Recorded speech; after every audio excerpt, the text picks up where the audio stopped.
Christian Horner built an empire. Not just a team, not just a brand, but an empire. He was Red Bull Racing. For almost 2 decades, every win, every driver change, every power play, his fingerprints were on it. But in Formula One, power never stays in one place for long, and when it shifts, it doesn't tap you on the shoulder, it hits like a freight train. This time, that train had a name: Jos Verstappen. It wasn't sudden. This was a storm that had been circling for a while. Jos had been growing more vocal, more aggressive, more involved. He wasn't just Max's father anymore. He was the shadow strategist, the man behind the curtain. And the curtain finally came crashing down at Silverstone. It started with a walk. No cameras, no smiles, just Horner and Jos side by side leaving the paddock after qualifying. For 2 men who hadn't shared a real conversation in months, it was already odd. But what followed, that's what changed everything. Ralf Schumacher, watching from the sidelines, caught it immediately. Something wasn't right. There was shouting, not dramatic, public chaos, but a tightly controlled, tense, deliberate exchange. Jos wasn't negotiating, he was delivering a message, and the message was simple. Christian needed to go. Now, to understand how we got here, you need to look beyond the paddock drama. Red Bull was cracking. Max Verstappen, the reigning champion, had been frustrated for months, not just with the politics, but with the machine. The car wasn't working the way it used to, performance was sliding, and the people designing the next generation car for 2026, Max didn't trust them. He wanted results. What he got instead was a circus. Horner wasn't just the team principal. He was also CEO, head of powertrains, marketing decision maker. The man wore more hats than anyone in the paddock. And while that might have worked when Red Bull was dominating, it was now becoming a problem. Too much power, too little accountability. Even inside Red Bull's own ranks, people whispered it had stopped being Red Bull Racing, it had become Horner Racing. And Jos? He saw the writing on the wall long before anyone else did. He knew Max had leverage. If Max walks, Red Bull loses its golden goose. And every rival team knew it too. Mercedes was sniffing around. Whispers of contract clauses, exit windows, even secret visits started making the rounds. There's a particular clause in Max's contract that became crucial. If Helmut Marko, the Red Bull advisor and longtime ally of the Verstappens, was removed, Max would become a free agent. That clause alone gave the Verstappen camp a powerful upper hand. Protect Marko, and they protect Max. Remove Horner, suddenly the tension eases, at least on paper. So, at Silverstone, Jos made his move. Red Bull's structure was already under pressure. The Thai ownership group, long seen as Horner's backers, had recently sold a small but critical percentage of their shares. That handed more power to the Austrian side of the operation. And the Austrians? They were done with the drama. They wanted their team back, no more monarchy, no more Horner dynasty. On Tuesday, without fanfare or explanation, Horner was told to pack up. No farewell press conference, no glowing tribute video, just a stripped-down internal message and a quiet exit. He left Milton Keynes with a 5-minute standing ovation from the people he led for years, but no answers, just silence. To the public, it looked sudden, but inside, it had been boiling for over a year. And Jos Verstappen had just pulled the final string. The empire had collapsed, and now a new one might be rising, one built around Max. Max Verstappen isn't loud.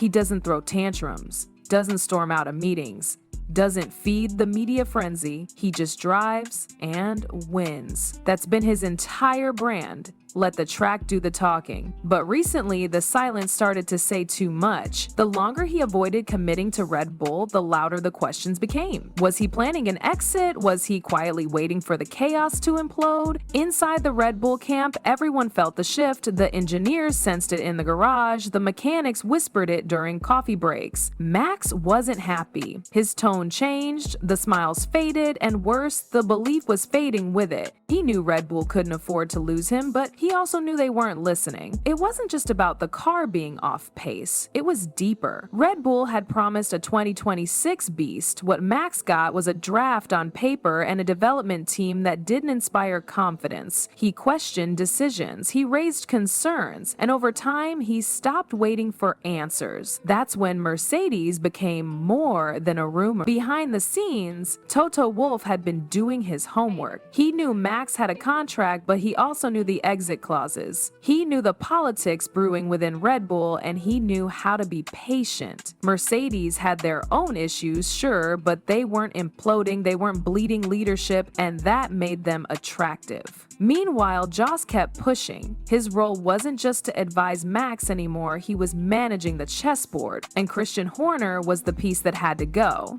Jos believed Horner was too controlling, too involved, too resistant to change. With Max frustrated and the Austrian side of Red Bull regaining control, Jos picked his moment to strike. He pushed the narrative, fed it to the right people, and let the power struggle unfold. Red Bull's structure made it vulnerable.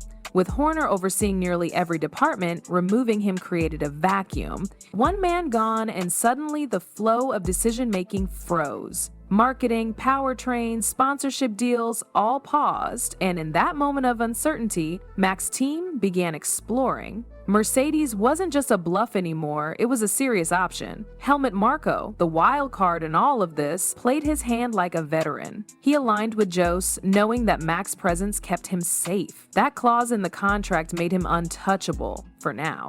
But Marko wasn't just protecting himself. He saw Horner as a threat too, not to Red Bull's success, but to its balance. Too much power concentrated in one man was never going to end well. When Horner was removed, it wasn't with celebration, it was with surgical precision. There was no room for a farewell tour. Red Bull needed to show stability fast, so they brought in Laurent Mekies. A respected name, a calming presence, but also a placeholder, at least in Max's eyes. Someone who could be molded, someone who wouldn't get in the way. Still, Max hadn't made his move. Not officially. He kept quiet, gave generic responses to the media, shrugged off questions about 2026, but internally, the math was being done. Red Bull needed Max more than ever. The team's championship hopes were now entirely tied to him. He'd scored nearly every point they had. Without him, the facade of dominance would crumble overnight, and then came the clause. The one no one outside the paddock saw coming. If Max dropped out of the top 3 in the driver's standings, his contract unlocked, and George Russell? He was only 18 points behind. Red Bull is on a timer, and the ticking is getting louder. Max Verstappen's contract isn't just a deal, it's a trap door. If he slips out of the top 3 in the championship standings, the clause activates, and suddenly, he's a free man. And right now, George Russell is within striking distance. 18 points. That's 1 DNF and a podium finish away from blowing the doors wide open. The irony? Red Bull's fate lies entirely in the hands of the one man they failed to keep completely happy. Max could bury this uncertainty with one clear statement of loyalty, but he hasn't. Instead, he's watching, calculating, playing it cool, while the team around him scrambles to prove they've got their act together. Laurent Mekies, the new team boss, has been handed a poisoned chalice. He's expected to calm the waters, regain Max's trust, and deliver a car worthy of a champion, all while inheriting a fractured leadership team and a development roadmap that's already been criticized. Mekies knows it. He's not trying to replace Horner's legacy, he's just trying to stop the bleeding. But the deeper problem is culture. Red Bull was built on a kind of rebellious confidence. It was fast, loud, slightly arrogant, and successful. But success hides cracks. With Christian Horner gone, the cracks are exposed. The engineers feel the pressure, the management feels watched. Every email, every meeting, every decision now carries the weight of, what would Max think? Jos Verstappen, meanwhile, has gone quiet. He always does after he wins. The explosion at Silverstone was calculated. He confronted Horner publicly for a reason. He wanted to trigger the final domino, and now that it's fallen, he stepped back, letting the silence speak for itself. Jos doesn't want control of Red Bull. He just wants control of Max's environment. What still haunts the team, though, is the unresolved fallout from Horner's original controversy, the one involving internal complaints and private messages that rocked the organization months ago.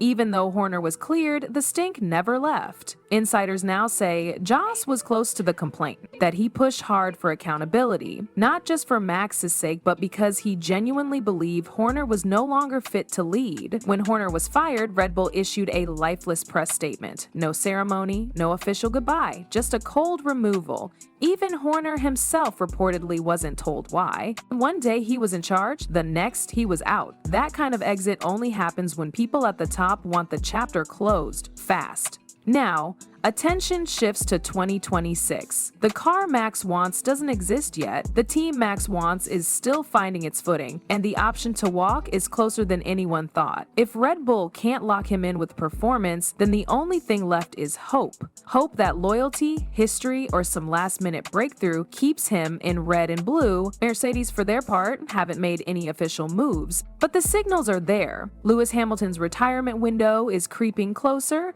George Russell is already a solid driver, but Mercedes doesn't want solid, they want a killer. And Max is exactly that. Quiet, cold, unstoppable. If Toto Wolff gets a whiff that Max is available, the bid will be on the table before Red Bull can blink. The Verstappen dynasty has never been stronger. They've already reshaped one of the most dominant teams in modern F1 history, but whether that power secures a future or detonates it is still up in the air. Red Bull bet everything on Max. Now they just have to pray he cashes in with them, not someone else.